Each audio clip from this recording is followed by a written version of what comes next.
Morning from Japan, Jase. How you doing? Good evening from England, young Alan. Happy birthday to you. And all that. Thanks very much. Yeah, had a good week. A few problems at work. So, but who doesn't have problems at work? Not a lot of me, because I'm not good job. Oh, right, yeah. Yeah, but you still got, yeah, that's right. Yeah, it's probably the best way to be. Doing something you love is the best way to do it. Well, in the words of my esteemed grandfather, I'm a lot poorer, but I'm a lot happier, which makes me richer. Yeah, that's right. Yeah, I agree with that. To be honest, I do a lot of my own work as well. So, but I also have some other contracts I'm in. So part of the reason why I work for myself as well is you're not beholden to anybody. So, but sometimes you need to do other work to get by. Yeah. Yeah. So it's been a break on the Premier League front. Of course, there's other football going on. So I want to go back to start with. I want to go back to the middle of the middle of last week, and I saw the Glazers. They'd sold another load of shares. I can't remember. Was it 10%? Something like 10% of their shareholding, and had recouped. It was a lot of money. I remember. I can't remember exactly. It could have been between 100 and 200 million. And because it's Manchester United, they would probably quote it in pounds. Whereas if it was Manchester City, they would quote it in lira, if that still existed or something like that. So, do you remember the days? I think it was only in the 80s. I think weren't Tottenham the first club to go on the stock market? I think they were on the stock market before Man United. So what? Yeah. So what are your views on shares and all that sort of stuff? Because I often see it. You often see it, so for example, Manchester City, for example, have been criticised for pumping a lot of money into the club, although, and I guess you could say actually they have relationships with a lot of the companies that sponsor them, but actually, I think a lot of that is a little bit deceitful, because a lot of the money they make now, maybe it wasn't so true in the past, but a lot of the money they have coming in now is actually revenue from investment, from sponsors and so on. So, but I know there's a lot of, if you look at some clubs like Abramovich, that they if the club needs money, what he does is he does something with shares to sort of cover up the fact that they have debt. So what are your views on shares and all that? Does it have any? I think with smaller clubs, when you've got smaller clubs and they've got shareholders, yeah, I think the shareholders will have more of a say in what goes on. I think when you get to the bigger clubs, you've got shareholders, but actually, if you were a fan, say, for example, like a Liverpool fan or a Man City fan, and you had a share, and you were like, sort of like you and me, for example, we wouldn't have that kind of money, that kind of clout to have enough shares to have a say. That's right. And it's like, I think, they could have literally hundreds of thousands of people with a share that don't have a say. Whereas with the smaller club, with the smaller clubs, you have lesser people with a share. Yeah. That have more of a clout, more say behind what goes on. Yeah. So I almost think, like, for the bigger clubs, shareholders, it's kind of non-existent, really. I mean, it keeps them ticking over with the coffers. And I suppose, if you've got, like, 30, 40, 50,000 people that are shareholders, even if their amount is small, that's quite a significant amount for the club. Yeah. But it's not a significant enough amount for them to have a say in what the club does. Yeah. Yeah. So for me, that's not right. That's not right. So if you've got a club in the lower end of the league that's got, say, like a fan base of 8 or 9,000 people max, yeah, and you've got say 5,000 shareholders, yeah, it's more noticeable where their money goes or what their money does, kind of thing. So therefore, they're going to be saying, right, well, hang on a minute, I've pumped X amount of money into this club with my shareholdings. I want to have a say with what you do, So I think it's like everything else, isn't it? The rich get richer and the poor get poorer. Yeah. I think that's generally. I think that's generally. Football's no different, in my opinion. Yeah, I think that's generally true. But for example, Barcelona an example of where the supporters do have clout? So I think I'm right in saying that are they actually shareholders, or are they just members at Barcelona? I think they're shareholders, aren't they? I'm not sure. I'm not sure, but I think the way they work it is very similar to like businesses where everybody gets to vote. They make a decision, everybody has a vote, and then they go with a majority vote, that kind of thing. But I don't think that's really relevant to how much money in or anything like that. I think it just, like you say, I think they're just members, and they have to have a majority vote on the members' decision before doing anything that's major for the club. And I think that should be the same in most clubs. You also have to say that it didn't do them much good with regards to financial management, did it? I mean, look at the mess that they're in. No.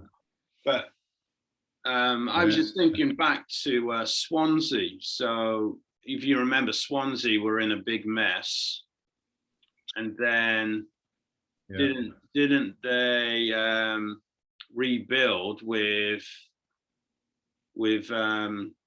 was it shares or just membership? I'm not sure. So do you remember when they came back up to the Premier League and the supporters had a big input to that rise from the ashes? But then what happened? So the guy that had led the way, he sold out, didn't he? And to American investors, and he made a killing on the back of it. He made a financial killing on the back of it. And same thing. Sorry? I was going to say, the same thing happened with Portsmouth. Yeah.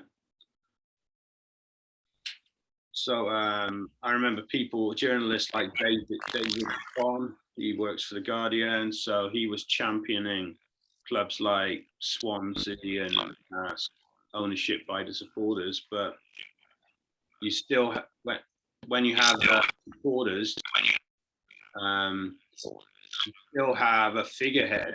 You still have a figurehead of the supporters, so it's the same old. Can the figurehead be relied on to continue to support the interests of the fans? Yeah, anyway, I think whatever. I think that's just another example of the Glazers just milking the status of that club. So, but you got to say that they have a huge support, and for all the things that the Glazers have done, they're still spending a lot. Okay, maybe they spend it badly, but they're still spending a lot of money on players, salaries, transfer fees. It just seems to me that when you look at who their chairman is, I can't remember now. Ed, what's his name? The guy with the beard, the banker who. Yeah, So, but they don't seem to have. They don't seem to know a lot about football. Although I guess Ferguson, I'm sure Ferguson is still having an input there. And maybe it will come good in the end for Solskjaer. If you remember Ferguson, he went a long time with actually winning anything at United before he managed to turn things around. So yeah, I don't think they still got things right on the football front. So no. So do you think they will turn it around, or are they just going to, like you were talking about Liverpool being in the wilderness for a few decades? You were talking about that last week. Do you think they can turn it around, or are they just going to do a Liverpool for another few years? Who, United? Yeah. No, I think United are always going to be a massive club. I just think they're in a bit of a transitional period at the moment in terms of playing staff. I'm not overly convinced Solskjaer is the man for the job. But then, neither was Mourinho. So I'm not sure who they would get, really. I mean, I think whoever they have, I think they'll have to give them time. I mean, people tend to forget that Alex Ferguson was there a good number of years before they won anything. And then they won everything and then kept winning everything, Yeah, that's right. People tend to forget that. They just think that Ferguson walked straight in there and they were a brilliant club. They weren't. I think he took over from, was it Ron Atkinson he took over from? Yeah, I think it could have been, yeah. Yeah. Because Dave Sexton was before Ron Atkinson, wasn't he? He was there a long time. I remember Dave Sexton. Yeah. But either way, the guy that was there before Ferguson, I'm pretty sure it was Atkinson, and he was Mr. Flamboyant, and he'd make the odd one or two, big signings and stuff, but he never really got Man United to where they should have been. I mean, I suppose my earliest memory, I suppose, of Man United was under Tommy Docherty. And again, even under Docherty, they had a great side. They really did have a great side. I mean, I know they won the FA Cup against Liverpool in '77, but that side they had was memorable. It was a memorable side. But they never really lit up the old league Division 1, did they? To be honest, I mean, they always there or thereabouts, but they never won it in those years in the 70s. So they had those big name managers, of their day.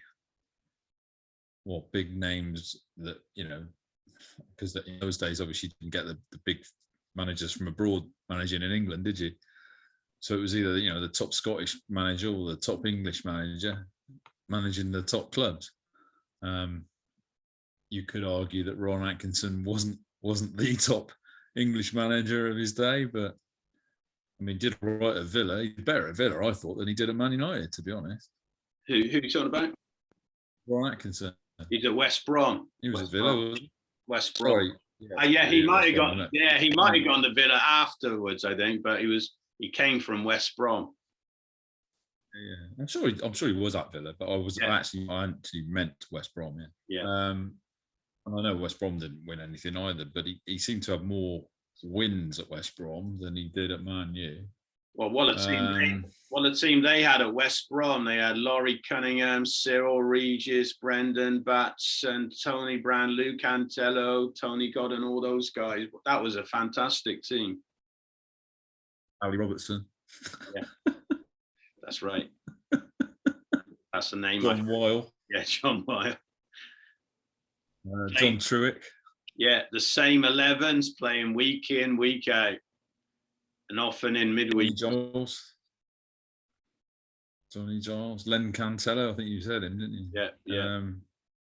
They have Brendan Batson. Yeah, I said him. Yeah. Who was the goal? Tony John Godden. Osborne, wasn't it? Yeah, it might have been Tony Godden. Tony Godden. Oh, it was John Osborne. I'm thinking of. Oh, Anyway, maybe. but yeah. So anyway, where I was going with that was, Alex Ferguson. He came on the back of those guys, and Man United was still same old Man United for years. Yeah. And they were just on the verge of sacking Alex Ferguson, and he pulled a trophy out of the bag, and then that was it. They just carried on bloody winning and making me sick year after year after year.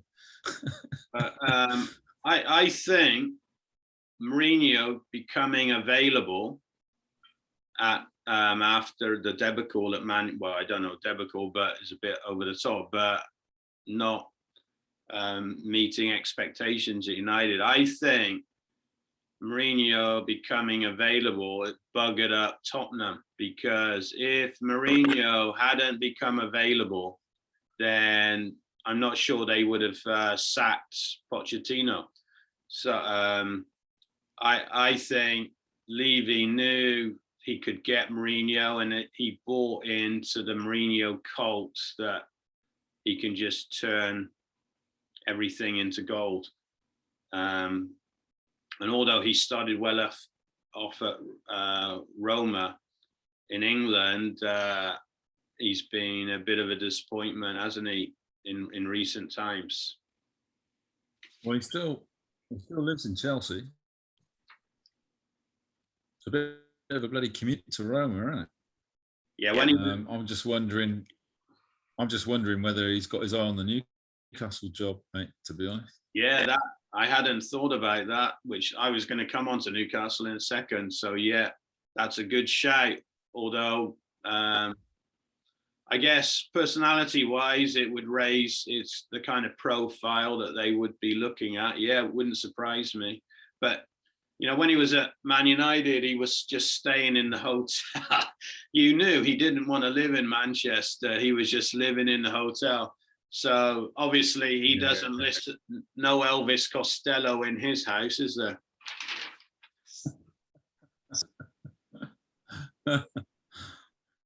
Yeah.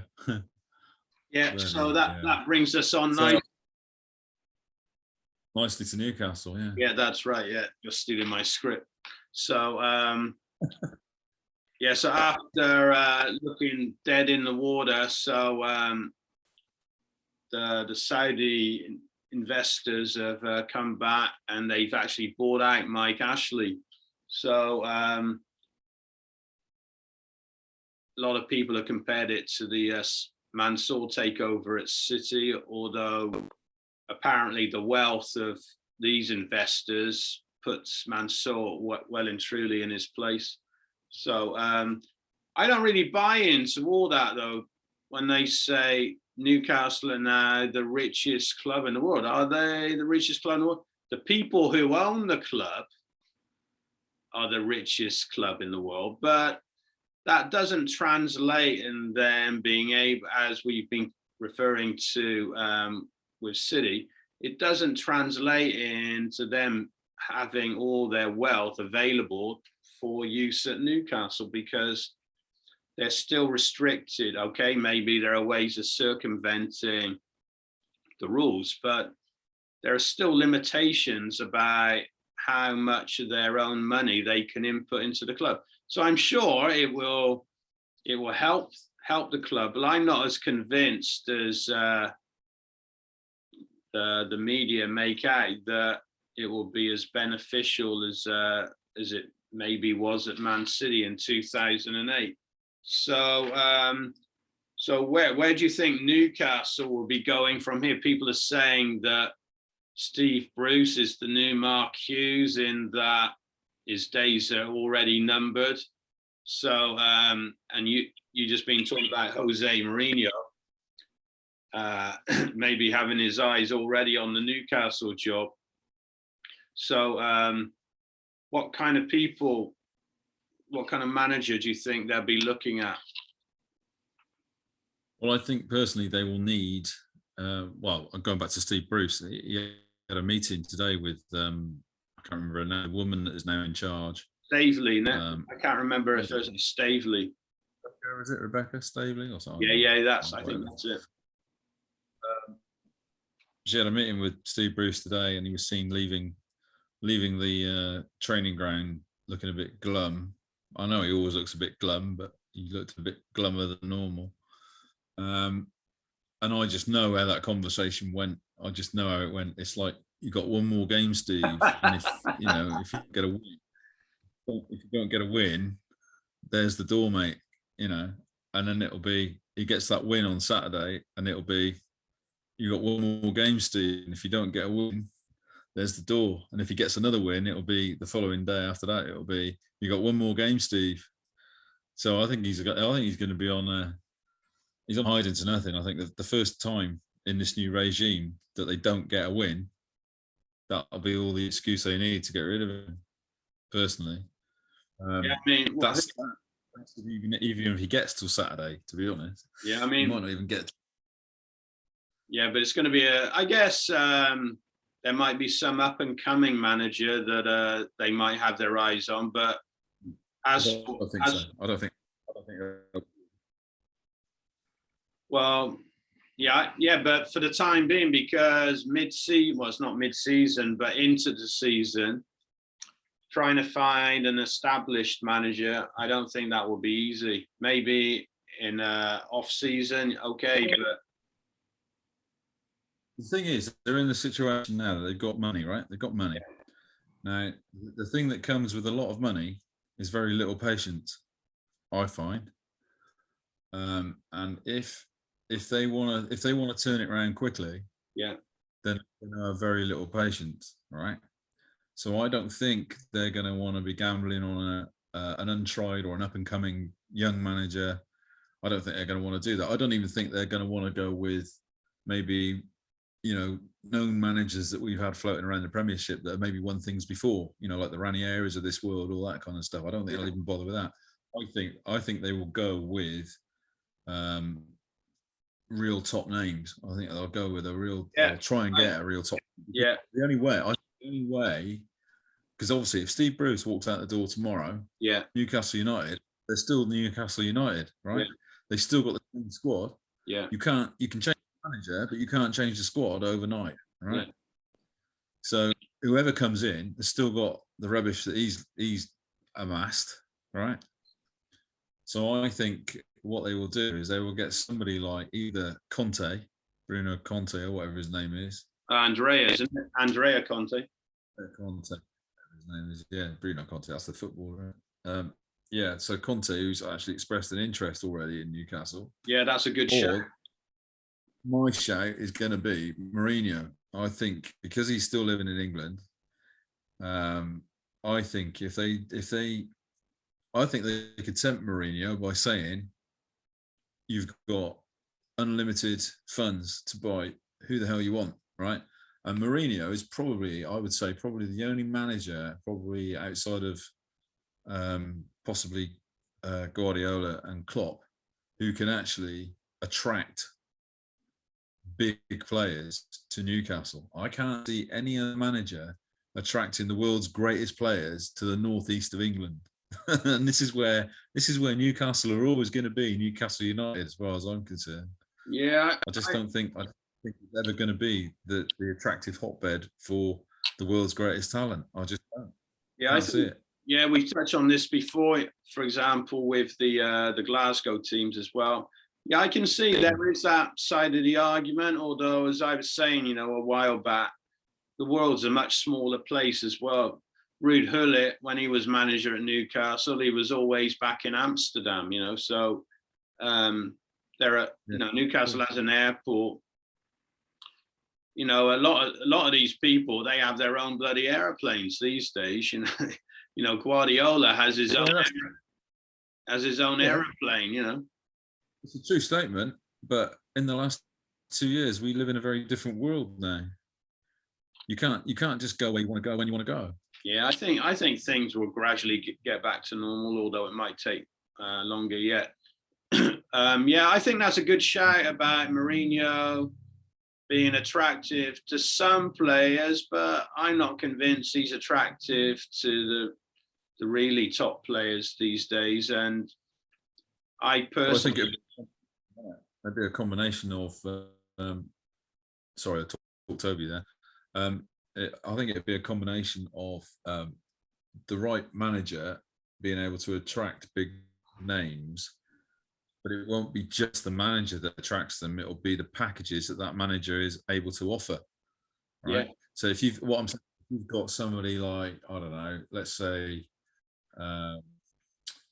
Graham Potter, for example, right? Let's just say they went for an up and coming manager, right? They give Graham Potter the job, right? They give him the same money that they would give Mourinho. He's not going to attract players like Mourinho would. Yeah. Do you see what I mean? But I think personally, Conte's a better shout than Mourinho. So yeah, I think it'd be either one of those two. Yeah, Conte's not in the job at the moment, is he? Is he in the job? No, he's not. My outside shout would be Pochettino, because he wants to come back to the Premiership. Yeah, and I'm not sure Paris Saint-Germain would be that sorry if he left, to be honest, either. No. So actually, when we talk about like that, it sounds like there could be a bit of a managerial merry-go-round. Yeah, possibly. But I mean, like I said before, Newcastle, they had Benitez. I consider Benitez to be one of Europe's top managers. And what Benitez did with that wilderness Liverpool team was nothing short of miraculous, to be honest. And I think that they, even with Benitez, they were still Newcastle United. Could you? Yeah, I was just thinking of Benitez when you mentioned it. So could you see him going back? Being attracted by the money, although Everton aren't that poor these days, and that he's got a home in the world, hasn't he? So, although as we were saying, the world's a much smaller place these days, I'm not sure it makes that much difference. No, I suppose the Ramsey system, he likes to think that it does, but you're probably right. It probably doesn't. I mean, geographically, I suppose Merseyside's not that far, is it, from Newcastle? Okay, so as we were just saying at the start, there's an international break, which isn't applicable for all clubs at the lower level, but at the top level it is. So did you know any performances in the international games? And then we had a plethora of different things, didn't we? So we had the National League, the World Cup qualifiers, and there's World Cup qualifiers in Africa, Asia, Europe, even America, I think. So did you know any performances? Not really. I thought Wales did okay tonight. I mean, I know they're only playing Estonia, but like we said before, you can only beat what's in front of you. Estonia, I thought they were probably the better side, actually. I thought they edged it. But they just didn't get the goal. Whereas it was a bit nervous at the end. Wales were defending for their lives, basically. It was like bloody Rorke's Drift all over again.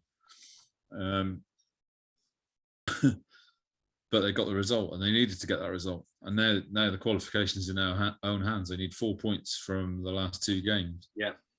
To be qualifying, Yeah, Wales are one of these teams. When they qualify, they seem to have a way of. They seem to be able to find a way. For example, in those Euros, they got to the semi-finals, didn't they? A few years ago. Yeah. They were a good side. They were a good side in that tournament. They're lucky to lose in the semi. Yeah. But Scotland, what Scotland? Jeez, the other night, wouldn't want to be a Scot supporter. The first half, I'd have been digging a hole in the ground and putting myself in it. Seriously. And then the second half, they come out, they're a completely different unit. and they looked like they could have scored every time they went forward, but you knew they wouldn't. Do you know what I mean? You knew they wouldn't score, and then they got the goal in, I think it was the 95th or 96th minute or something, to win against Israel. And it's like, I'm not being funny, but you've got to be. I know we've talked about this before about expecting to win against the lower teams, but if you're playing Israel in your own backyard and you're jumping up and down with a 3-2 96-minute winner, there's got to be something wrong there somewhere. But I think Israel aren't so bad. I mean, they haven't qualified as far as I can remember for any of the finals tournaments, but they're not a bad team. I mean, so not a dire. I wouldn't say they were a dire team, but bad team. You would expect any top side to beat Israel. You would really. I mean, let's be honest. They've never qualified for a tournament. There's a reason for that. Okay. Last week we were talking about the FA Vase. I can't remember which club were we talking about in the FA Vase. Fylde won it.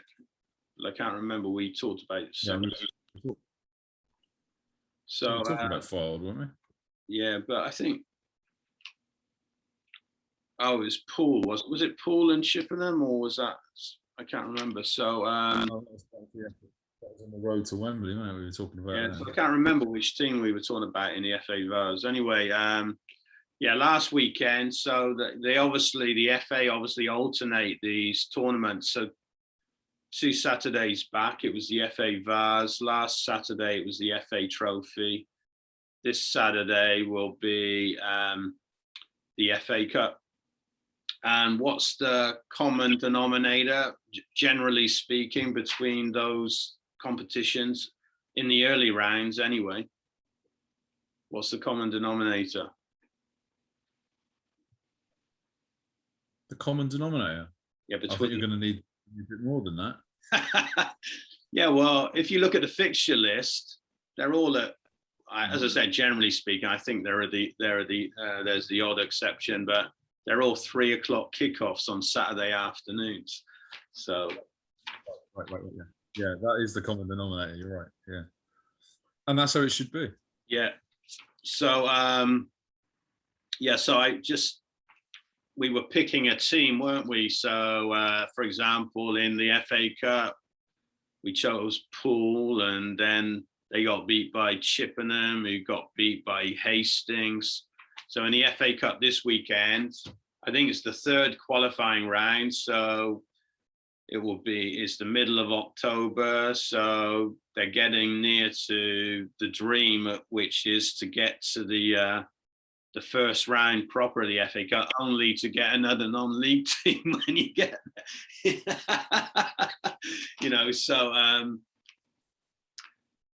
So Oldham springs to mind. Yeah, I can remember.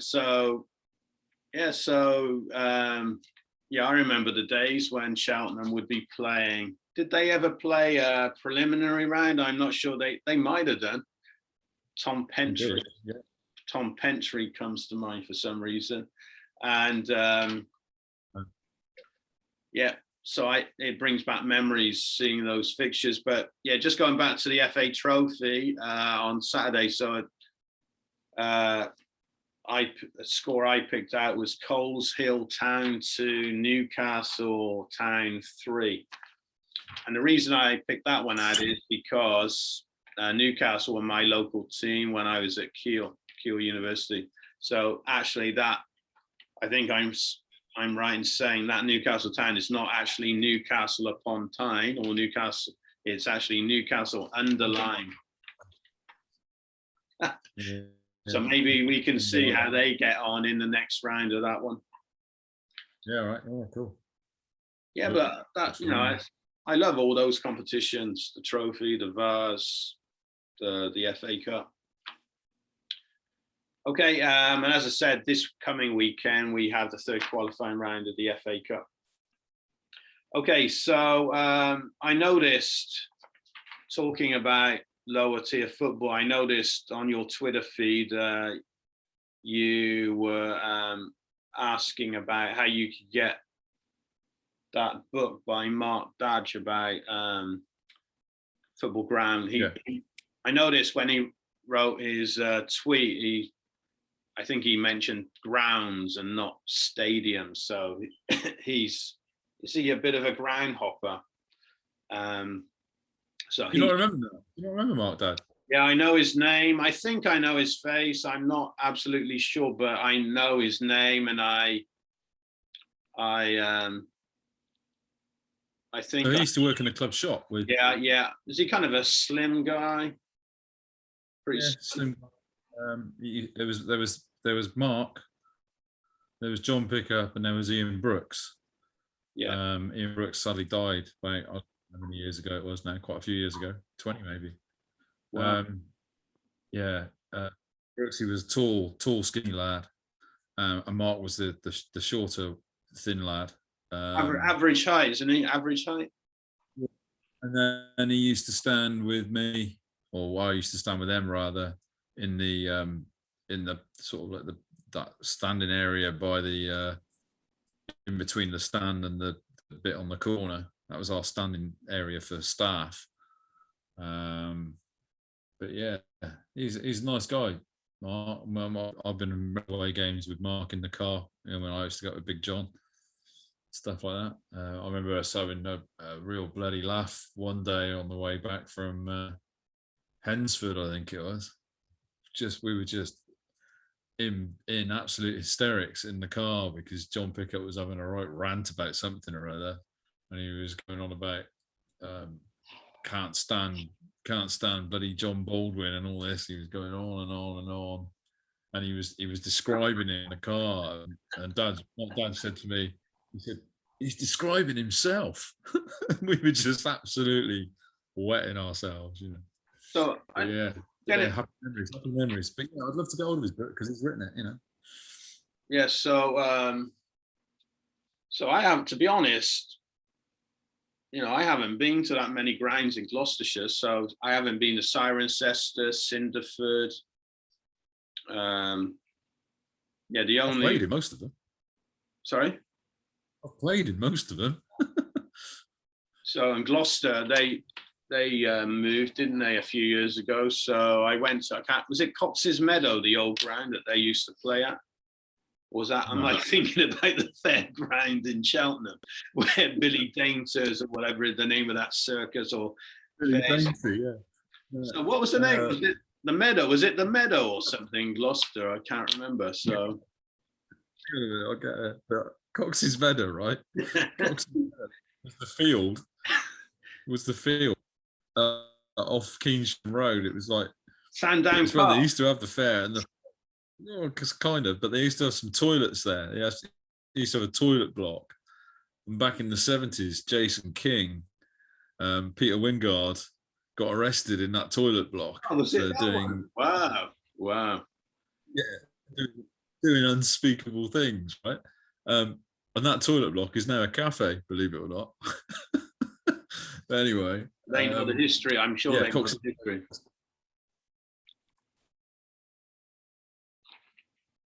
Yeah, so Cox's Meadow was that place in Cheltenham where they used to have all the events, I think they had a big Live Aid concert there and all that kind of stuff. But anyway, I remember. Don't you remember the little posters, flyers? They'd be stuck on the tree trunks. Do you remember? Yes, I do. Yeah, I do. Yeah, and Amazulu played there. That's a name from the past. Anyway, yeah, it's too good to be forgotten, isn't it? It's almost like we rehearsed that. Anyway, where was I? Yeah, so you were talking about Gloucester City. So they used to play at Horton Road. Horton Road, that's the one, for God's sake. Not David Horton Road in the Vicar of Dibley, but it was Horton Road. And they then moved to Sud Meadow Road, which we used to call Sunk Meadow Road because it was always underwater. And that's where they are now. They're back there. All right. Yeah, because I heard they had a problem with flooding, didn't they? Yeah, it was literally underwater. The water was up to the crossbar. Yeah. So that was a bit rubbish. But I played at Horton Road. I played at Sud Meadow Road. I also played at I've played at Cinderford on a few occasions. Played once at Bishop's Cleeve. Played at Cirencester Town. I played at Sharpness. Played at Doughty Oral Court. So yeah, a lot of the Frampton on 7 as well. A lot of the big sort of grounds in Gloucestershire. Blimey, yeah. I haven't been to a lot of those ones you just mentioned. The only one I haven't played that was Brimscombe and Thrupp because I was a sub and I didn't get on. But yeah. Yeah, I remember Cheltenham won at Horton Road in the must have been that when they won there to win the Southern Premier League. I think it was in the mid '80s. So I think was John Murphy the manager, Mark Boylan. I think they were 1-0 down, I think, and then they turned the game around and went 3-1, 3-2. Mark Boylan scored. Mark, I can't remember his name. He was a tall guy, centre forward. He wasn't that muscular, so he scored as well, I think. Yeah. Oh, I can't remember his name now. Mark. Definitely Mark. Yeah, I think it was a Mark somebody or other. He was a number. I think he was Boylan, number 9, number 10. What number was Boylan? 9. Yeah, so maybe this guy. I think he played 9 now. Yeah, this guy was maybe number 10 then. It was a Steve Abley. I think Steve Abley was on the right wing as well. Nicky Jordan down the line. Yeah, that's right, Nicky Jordan. What a legend he was. Yeah, also John Pickup. Steve Abley. Yeah, go on, John Pickup. Yeah. Yeah, so he's more into Bishop's Cleeve these days, isn't he, than Cheltenham? Is that right? Yeah. He's still a Cheltenham fan, but he's more sort of hands-on with Bishop's Cleeve, I think. Yeah, I don't know what he does there, but because they've sort of risen from, because when we were young, Bishop's Cleeve was like really a village, wasn't it? But these days they seem they in the South National League South, so it's like a minor town. Yeah. So I think actually they might have played Poole a season or two back, although Poole have a real up and down team. Well, Cinderford had a good run in the 80s as well. Yeah, team you didn't mention was Cirencester. You haven't played at Cirencester then? Yeah, I have. Yeah. I did mention them. Yeah, I noticed they in the FA Trophy. I think they both won at the weekend. Cirencester and Cinderford, they both won, I think. I never played at Forest Green, either at the new ground or the old ground. Never played there. Yeah, I remember that we went to the new lawn. Is it in the same place as the old one, or is it a different location?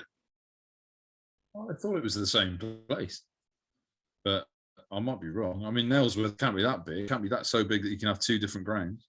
Yes. So I always remember, it's one of the standout memories is the evening we went to see Cheltenham play at Forest Green in the Gloucester Senior Cup. I think only 3 or 4 teams ever played in that, it seems to be.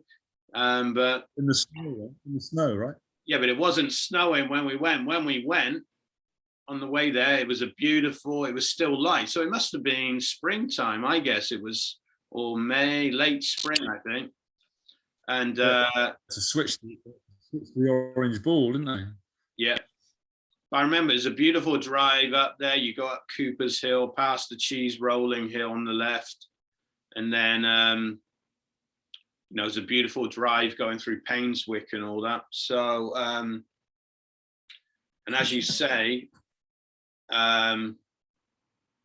was it in the first half? I mean, maybe by the end of the first half, there was a blizzard. It was just sudden, from being a beautiful evening, it was just like the sky was full of snow and the pitch was white, and they converted to an orange ball. And there weren't that many fans there. I remember we were able to just watch it from the bar, from the Yeah, window. we were in the bar. We were in the bar watching it from the bar, and thankfully for me, as I wasn't driving, I was able to have a beer. So I think Cheltenham won 3. Did they win 3-0 or something? I think I probably did as well. Yeah, I think I probably had a beer. But yeah, better not say too much about that. But you couldn't those days. But I'm not sure that game would have been played these days. Sometimes, on Twitter as well, you see them. There's a famous game where Man City played Tottenham, I think it was, or was it West Ham in the late 60s? I mean, it was like a skating rink. And it didn't matter. They still played on it. They would never play on those kinds of pitches these days. It's all about insurance, though, isn't it? Oh, really? Yeah. You got players that they're insured, and their agents and all that stuff. They're insured like phenomenal amounts of money. So if they slipped on a bit of ice and broke their leg, they'd be suing people for God knows what. Whereas in those days, it was like, oh, what? You've only broken one bone in your body. Get up, carry on. You know, you know what it's like. And also, we saw that. Here's a question for you then. In that game at Forest Green, who scored Cheltenham's third goal? Hold on, I'm going to guess. I don't know if it was a third one, but I think in that game, Ray Baverstock scored one. Did he score one? He might have done. Then I'm thinking of the third goal. And then for a third goal, I'm going to go for a favourite of yours in Ali Pountain. Correct. Is it correct? It's correct. Oh, blimey. So he was a prolific goal scorer. Yeah, he was a prolific goal scorer, wasn't he, for the reserves or the youth team? I'm not sure which one. I know you always championing him. So actually, do you remember the day? Well, we went twice, actually. We went to Barrow. Do you remember we went to Barrow to see Cheltenham get knocked out of the FA Trophy to a penalty that was given after the ball hit Chris Burns on the chest, caused him to wreck. It's one of my tales that I tell frequently. It's probably my standout one, that is. And I remember watching that.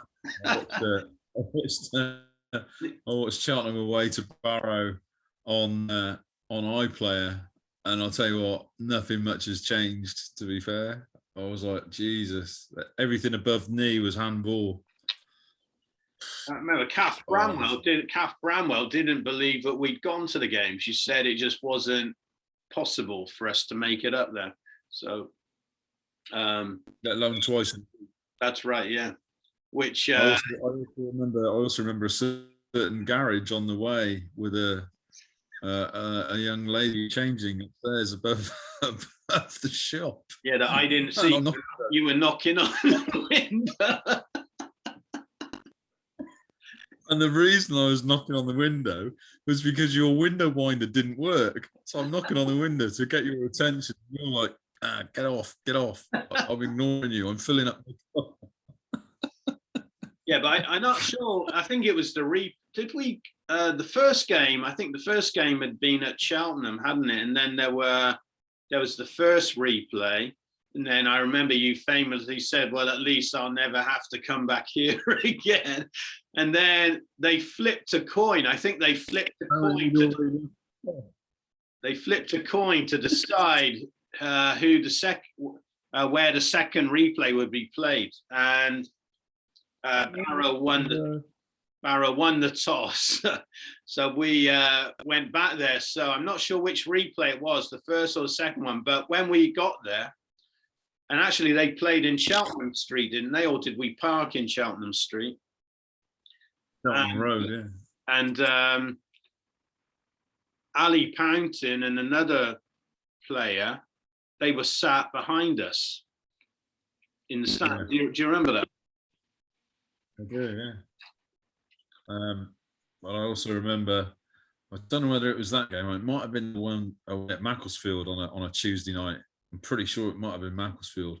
Yeah. Where we're driving along, like, I can't see a thing. My headlights are rank. My headlights are rank, and you're like trying to find a house in the distance. There's nothing for miles. We're like driving through Saddleworth Moor or something, and it's just like you literally can hardly see the end of your bonnet, right? And I'm like, Jesus, we're never going to get home like this. And then you're like, what's up with my car? And I just sort of like leaned over and put your headlights on full. Yeah, I think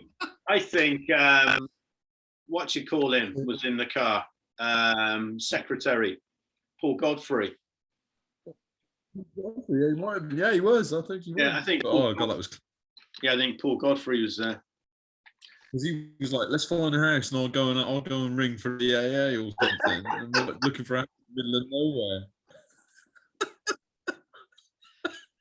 Yeah, we used to go to a few games with him, didn't I? I remember when he was at Oxford University, we picked him up from the roundabout, one of the roundabouts in Oxford. Jesus. I also remember you and John had gone to Aylesbury, and I hadn't gone because I was doing something else, and I'd had a bit of an argument at home, and I decided to get in the car, and you saw me speeding around a roundabout or something like bloody The Professionals, like at Aylesbury. Yeah, with the rapid gear shifts.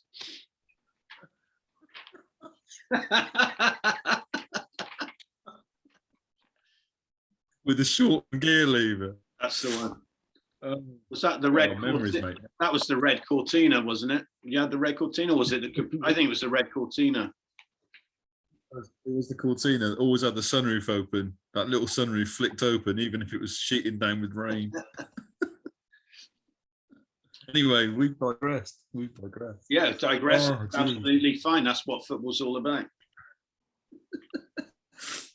Memories, mate. Memories. So I miss those. I miss those away cracks. They were good. Yeah, I often think, the away days were better than the home games, to be honest. But at the risk of sounding like an old fart, didn't matter what car we were driving, we could put 20 quid in it and it'd get us to the other end of the country and back. Yeah. These days, you're looking at 80 quid in fuel. Yeah.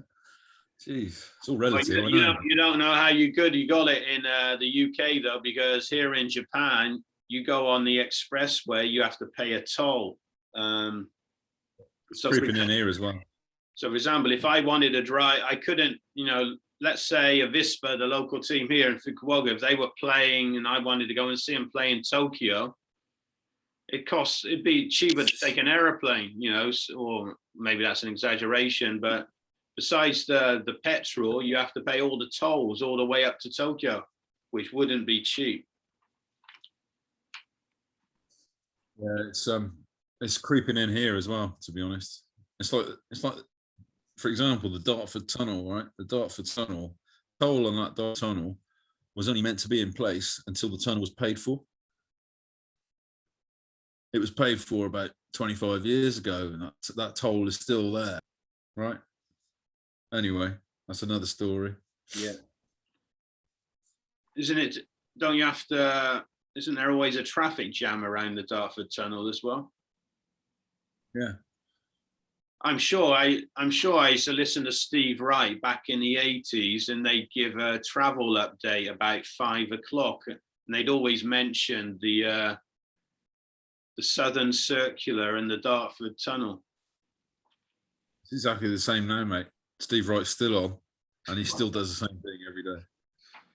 And it's the Blackwall Tunnel, it's the Dartford Tunnel, and it's the Rotherhithe Tunnel. Oh, Rotherhithe.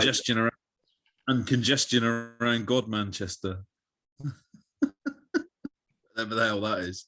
Rotherhithe, isn't that Fisher Athletic territory? It is, yeah. Okay, so let's move on. So I think there are some more international games this week. So I think England are playing Hungary. So I've just had another flashback. Okay, go on. Sorry, mate. Go on, go on. It's when we were in the Piccadilly Circus in your little Fiesta, Piccadilly Circus, and you decided to do a U-turn in the middle of Piccadilly Circus. And there's everybody, tourists, everything, like taking photographs of you doing this. Even Eros, even Eros took a look. Yeah. Eros was doing this. He was like, what's he doing? What's that TV commercial when one of the famous statues turns its head? I can't remember. Which one is that? I don't know. Might be the Statue of Liberty. There's a commercial with the Statue of Liberty and the head turns or something. It's not Nelson's column, is it? It could be, yeah. Actually, it is Nelson's column, but I can't remember. Is it fruit and nut? I can't remember what the commercial was. And why am I saying TV? Doesn't he lift his, why am I saying? Doesn't he lift his eye patch as well? Something like that. Why am I saying commercial and not bloody ad? I mean, that's the thing about living here. There's a lot of Americanisms come into my vocab. Oh, you got me too. Yeah. So anyway, England are playing Hungary, so they beat Andorra, and so qualification looks good. Okay, so let's move on. We've got 15 minutes, so we do a quick preview of the weekend fixtures, Jase, and then we choose our one of our all-time midfielders. So this week City are playing Burnley, Liverpool are away to Watford, I think. So they look pretty winnable games. Although Watford have got a new manager, they got Ranieri. Still a banker.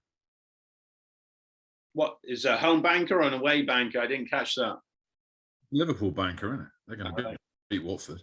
But you know about the new manager rebound and all that. Yeah, I'm not. Yeah, it's still Watford. Liverpool are good at the moment. They're looking good. I think it'd be too strong for Watford. Who has City got? Burnley at home. Yeah, that's a City banker as well. Yeah, Burnley seem to be struggling this season. Yeah. Yeah, I wouldn't. Well, that was a tough team to beat, but City got to be winning that, surely. Yeah, I mean, well, if they've got any title pretensions, then they need to be winning those games. Yeah. Yeah, Leicester. Yeah, Man United are away at Leicester. So Leicester haven't got off to the start that they would have liked. So is that just a blip, or is it a sign that maybe they're not going to have such a good season this year? I'm going to call that one as a 2-2 draw, actually. Yeah, I think, United. Yeah, I mean, too many of these drop points for United, and I think Solskjaer will come under more pressure.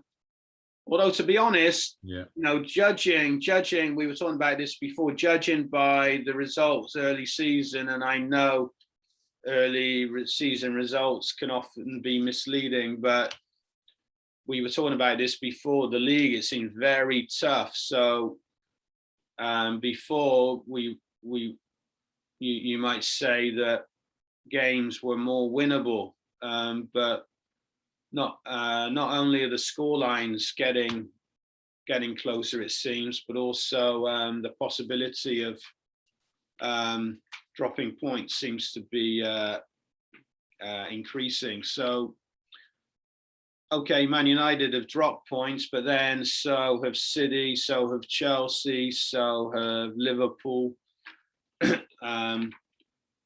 But you just got to wonder how many games Solskjaer can afford to drop points in before we were talking about the available. I've got a quick question and a theory on Solskjaer. I think he's on a bit of borrowed time, like we say. But who do you think United are eyeing up as his successor? Well, I'm sure they would like to have the best, and if I have a theory. My theory is that a certain Cristiano Ronaldo might end his days as a player manager. yeah, I don't think it's totally out of the question, but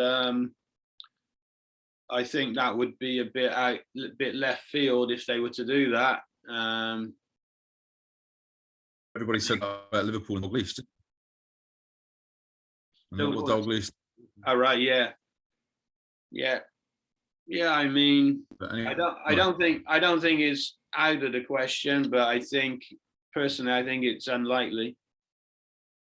Well, he's not going to be playing forever, and he's coming towards the end of his playing career. Yeah. I just think it would be a nice, smooth transition for him to, go player manager for maybe a season or two, and then slot in as manager. Yeah, I can't see him going anywhere bigger than Man United, to be honest. Yeah, we talked about anyway. We talked about Conte's availability, and especially if Newcastle are nosing around, might United say, well, we can't afford to lose the possibility of appointing him and snap him up. Speculation, isn't it? Yeah. Yeah, I think the season's beginning to take shape anyway. Cheltenham are home to Accrington Stanley this weekend. So looking a bit dark. Yeah, things are not looking good, you got to say. They need to win that game. They need to win it. Yeah, just a word for Accrington Stanley, because when there was that ad, what was the ad? Was it a finger of fudge or why all this nostalgia? Nimble bread, I can't remember. Milk. It was milk. Oh, right, yeah. And there was the joke. Yeah, Accrington Stanley, that's right, because I think they lost their Football League status. Was it in 1961? I think it was the early 60s. So they'd been in the Football League for a long time. I don't think they were the members, weren't they? Yeah, I was just going to say that. Actually, I was going to ask that question. Were they a founder member? And then they were. They lost their Football League status in, I think it was the early 60s. I think it might have been 61. And then, like you say, I would say 62. I'm going to say. And then, yeah, go ahead. But anyway, they made it back. I can't remember when they re-entered. When did they come back into the league? Was it in the 90s? I can't even remember, to be honest. Oh, well, what's going on here? Wikipedia, let's have a look. Right, Accrington Stanley. They came. It says the first thing it says about them. They came to national prominence in 1989 due to the Milk Marketing Board's popular television advert that featured the slogan "Accrington Stanley, who are they?"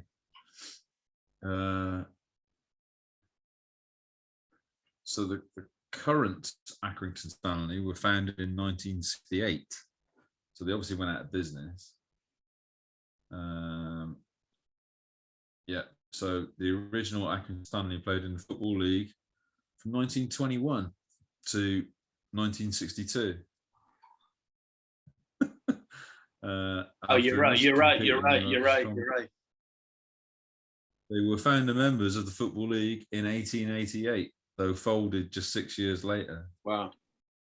And then they reformed again, blah, blah, blah. Yeah, they got history, that club. Got a lot of history. So who's their chairman? What's the name of the chairman? Is it John somebody? It's not John Coleman, is it? Yeah, I think it could be. He was the manager. I think you might. Was he also the chairman as well? Sort of chairman, manager? Club officials and staff. Chairman's Andy Holt. Right, Andy Holt then. But I know. Norman is the manager. Right. But I think Mike and John Coleman have also done some administration for the club as well. So yeah, probably do. But I know that Andy Holt does a lot of good work for Accrington and the community. So it's a real community club there, and they do a lot for the supporters there. Also, David Lloyd, the cricketing commentator, he's an Accrington fan. Yeah, they got a few honours. I mean, they were League Two winners in 2017-18. Yeah. Conference winners 2005 and 6. Yeah. Northern Premier League winners 2002. I'm not sure they've ever won the trophy or anything like that. But yeah, they've got a few. Yeah, just listening to that, Northern Premier League, Division 2, Conference Champions and all that just shows, I think, it's just, you can imagine the joy of you can feel the joy of following the ups and downs of your team. Cheltenham's very similar. They are very similar. Their capacity is 5,450. That's got to be the same as ours, isn't it? Well, you know better than me. I couldn't tell you what the Cheltenham capacity is. Officially, it's 8,000, but we ain't squeezing 8,000 into Warden Road. I'm telling you, there's no way.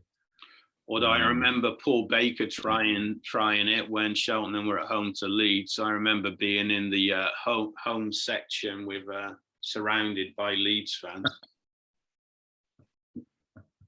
I think, yeah, Newcastle, we had a few in because we had that extra additional temporary structure stand.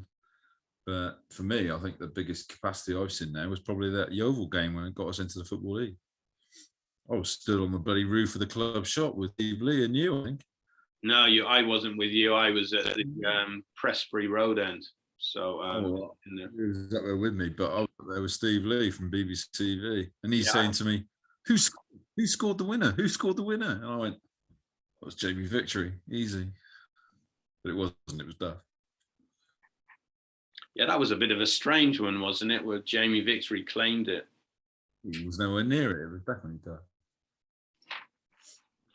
Okay, Jase, we're running out of time, so all right. So let's move on to, I don't know whether you saw my message about choosing a midfielder for our all-time 11s, but before we do that, let's just have a recap of the team again. So tell me, who's your defence? Oh, I remember that. You have to write it on that board behind you. Well, I can remember, so I think I can remember. So your goalkeeper is Ray Clements. Your right back is Daniel Passarella. Your right-sided centre-back is Ruud Krol. Your left side, although he may well have been left-footed, I don't know, to be honest. And then your other central defender was Alan Hansen. And then at left-back, you had Roberto Carlos. Then my back line was Neville Southall in goal. Right back. Who did I have at right back? Cafu. Yeah, I had Cafu at right back. Right-sided centre-back, Marcel Desailly. Left-sided, I had... Who did I have left-sided? Maldini, wasn't it? Now, he's my left back. Yeah, I had Franz Beckenbauer as my left-sided defender. So, who's your first midfielder? Cruyff. Johan Cruyff. Yeah. So, why? Why did you choose him? Because he was the first player I ever saw play that made me want to be a footballer. Yeah, and throughout all my playing days, I always wore the number 14 because of that. So actually, he played in that fantastic Ajax team that won 3 European Cups. Yeah, I think the first I remember of him was in the 74 World Cup. And Jack Taylor gave the penalty to Holland in the first minute or so, when he dribbled down the left side and into the box. And I'm trying to think of the German guy who brought him down. But anyway, so they were winning 1-0. I think you also, that Dutch team, so I'm not sure about the pronunciation, Rinus, Michaels, I'm not sure. So he was the coach. But I think really Cruyff, so Michaels, I think, probably had a lot of responsibility as well for the way Cruyff played. I think also when he went to coach at Barcelona, he also used a lot of Michaels' ideas. So So you have him as a midfield. Wasn't he more of a winger, or did he kind of move all over the place? I would have him as my left midfielder. Okay.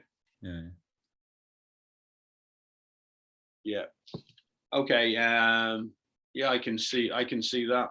Yeah, my first choice, similar to Cruyff.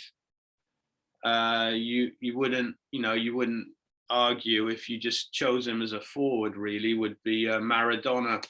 So I think more people would say he was a forward, but I always said he was a midfielder.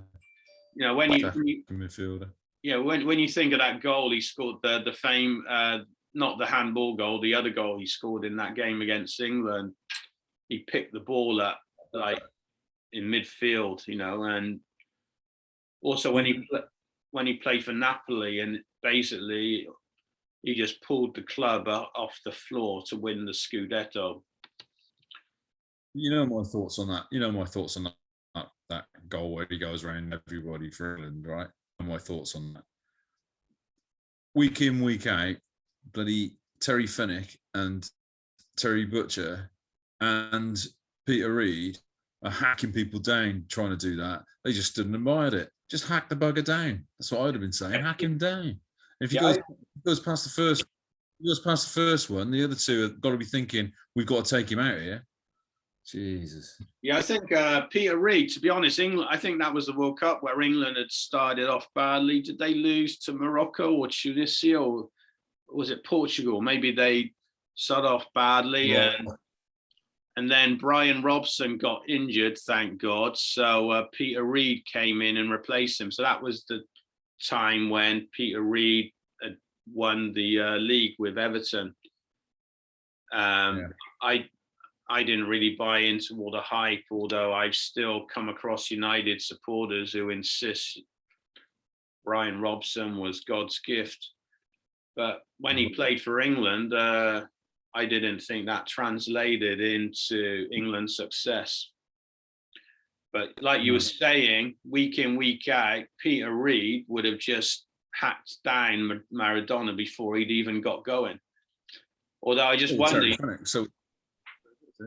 Was it Mexico City? That game was in Mexico City, I think. So I just wonder whether he didn't have the energy to take him down. I'm not sure. Yeah, what I'm saying is, I think it was Reid went past first. Yeah. And then you got Butcher and Fenwick past as well, right? If either of those two have seen him go past Peter Reid like that, they've got to be thinking, we've got to take him out, right? And then he goes past Butcher, and Terry Fenwick's got to be thinking, he's gone past bloody Reid, he's gone past Butcher, I've got to take him out. And all three of them just stood and watched him. And then he gets to Shilton, and Shilton's flailing around like a bloody howling banshee, instead of actually like spreading himself and making himself big like Schmeichel used to do. And he just lifted it over him, and it's like, what the hell's going on here? Maradona, I was never his biggest fan, even less than bloody Brian Robson, to be fair. Yeah, but I mean, Bobby Robson rather. Yeah, let's not conflate the personality and the player. I mean, personality-wise, he obviously had his flaws, don't we all? But on the playing front, I think he's arguably the best player I've ever seen. I'm not saying he is, but he's in the argument, in my opinion. Well, yes, I know why people say that, and I totally respect to you because that's your opinion and all that kind of stuff. But for me, I've always had that question in my head. There's always been a shadow of a cloud, which is how good would he have been had he not been taking drugs? And was he that good because he was taking drugs? How long did he take drugs for? Yeah. I could have gone past Peter Reid if I'd been snorted about a cocaine beforehand. Do you know what I mean? Yeah. That's not. I know he got called out for that in America, didn't he? So America was 94. Was it 94 then he got thrown out? Yeah, so that's an argument, and I know that's something people have talked about in regards to Italian football as well. Although I'm not sure it's just Italian football, to be honest. So I've got it in my head that you just don't suddenly become a cheat. I don't know, 12 years after you've been a great player. I think you've always got the mentality to be that cheat, and I think just because you haven't been caught doesn't necessarily mean you wouldn't already do it. Yeah, I can see that. Yeah, I can see that argument. Yeah. So, but then in the past, for example, in '54, so the Hungarians famously beat England at Wembley. Was it 6-3? And who were they coached by? The Hungarians, or who had inspired them? It was a bloody English or an English Irishman. So he was a priest or a monk or something. And so actually, and the FA had turned their noses up at him. So he went off and helped the Hungarians show England up at Wembley. And they were regarded as the best team in the world. And of course, it was West Germany at the time. Obviously, they were in a state of rebuild. So, like the World Cup was an important part of rebuilding. So they beat Hungary in the '54 World Cup final. I think that's right. Or did they beat them in the semi-final? I think they beat them in the final. Yeah, and it was the first English referee. But apparently they hacked Hungary to death. And I think German players or German officials have admitted that they'd been taking some kind of drugs, those German players, and then actually it wasn't just in that World Cup, it was also after that as well. So that's an issue these days. With technological advances, it's something maybe they can pick up, but in those days, you could get away with it. So that's one thing we won't know, will we? Who was anybody taking drugs back in those days? Wow. Performance enhancing drugs. I often used to laugh at the stadium that was used in the 1954 final. Was it in Switzerland? 54 World Cup was in Switzerland, was it? It was, yeah. It was in Bern, but the stadium was called the Wank Door Stadium. Yes, Bill Ling. Yes, say that again. Wank Door.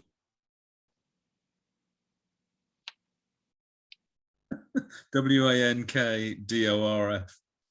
Yeah, that reminds me of a tweet at some flyboard outside a hotel or something. How long have we got? Yeah, we got to finish now, Jase. Yeah, I just want to say that there was a tweet I saw on my Twitter feed going back a while, and it may have been in Germany. So I don't know what wank means. What does wank mean in German? I don't know. So, but it may be. What I was going to say, just very quickly, a little story, right? Because this is a lovely little link. When I was working in London and I was doing some pest control, I went to this place, and this guy, he had all these photographs all over the wall, and they were all colour photographs of like Anna Kournikova and stuff like that, right? And I was looking at these pictures, and right in the middle of all these pictures, there was one black and white photograph, and it was the kickoff of the West Germany versus Hungary World Cup final, and the referee like tossing the coin, whatever. So I was looking at it, and this guy says to me, he says, "Why are you interested in that photograph?" I said, "Well, it stands out because it's the only black and white one in all these pictures of Anna Kournikova." This guy was a photographer, right?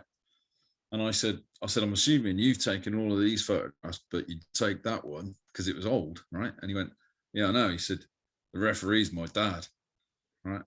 And his referee was William Ling, the first guy in the World Cup final, right? And I said, "Oh yeah." I said, "I know who that is." I said, "That's William Ling, right?" And he went, "Oh, you know my dad's name, right?" I went, "Yeah." He said, "Right." He said, "I'm going to show you something." And he takes me to this cabinet, and he gets out the replica of the Jules Rimet Cup that they presented to his dad, because all the referees got a miniature version of it. And he gets it out and he goes, "Here you go, hold that." And I'm like holding the Jules Rimet Cup, and it had a fair weight to it as well, right? And I'm there thinking, wow, this is amazing. This is as close as I'm ever going to get to picking up the actual World Cup, right? Because it was presented to him after that game. And I just thought that's a lovely little link. So there we go. Yeah. Okay, I'll just get got 1 minute. Just getting back to that wank. I saw some tweet. It may have been in Germany, and it's just a welcome board outside a hotel or a bed and breakfast or something, and the guy, Mark Stevens, so he's a lawyer, I think, and he just said, don't stay at this place, and the board says wank. So it's not very good here. And I tweeted him back, said, "Oh, maybe it's the instructions, wank, or he said wank here, maybe wank here, I think it was. So wank here." So he tweeted, "Oh, maybe don't stay at this place." So I tweeted back, "Oh, maybe it's the instructions." Anyway, on that point, let's finish there then, Jason. I'm not sure we're going to be able to do one next week because you're maybe unavailable. Is it next week or the week after? The week after I'm going to struggle with, but next week should be okay. Next week, okay then. So see you next week then. Okay then. Okay, see you then. Have a good week, mate.